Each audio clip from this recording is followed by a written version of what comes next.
Hello and welcome to the Matthew Walton Art channel again. This evening's video is me doing some portrait practice in one of my small sketchbooks. It's a little A5 sketchbook.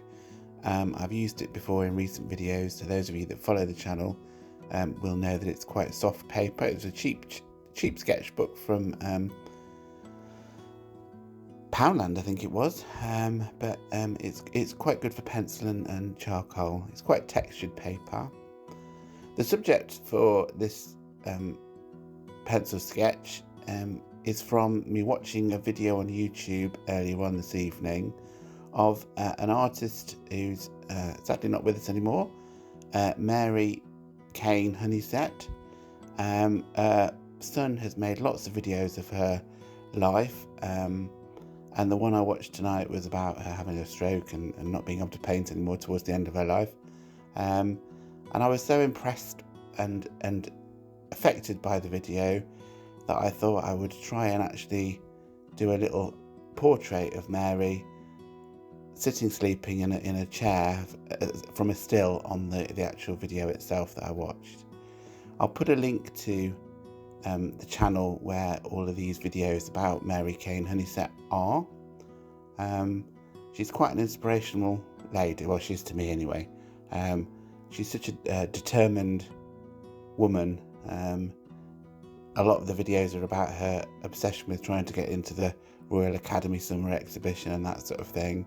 And of course the video that I watched tonight was about her struggles with growing age and a stroke, and how that affected her being able to paint and draw.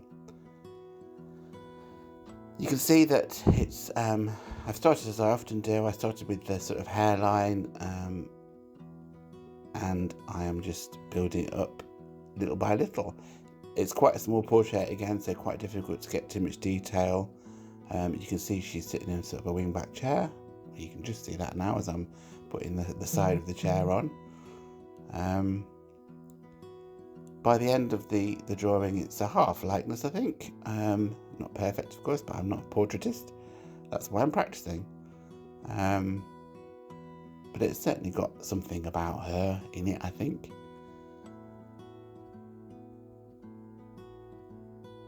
I suppose while watching the video, I was thinking about my own mum and her battles with dementia and stuff towards the end and stuff. And that's perhaps why it affected me quite so much. But if you can, go and have a look at some of the videos. I'll put a link in the description. They're really quite inspiring.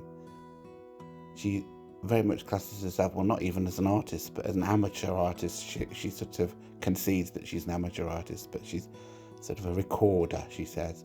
And she did lots of paintings of to-be-demolished buildings in Fulham, where she lived, and also in America and everywhere. Very precise sort of work that isn't fashionable, as she keeps pointing out in the videos. But this is my little homage to her, and I hope she would be pleased to think that she's inspiring artists of the next generation by these videos that her son has made about her. Just about finished now, not too far to go.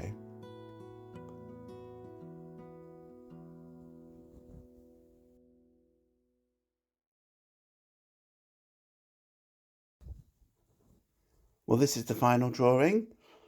As I said, there's a half likeness there. Overall, I'm quite pleased with it. It only took 40 minutes to do, so just a bit of practice at sketching faces and portraits in my sketchbook again. If you do get a chance, do follow the link and go and have a look at some of the videos about this indomitable lady. They're really quite inspiring. Well, they inspire me anyway.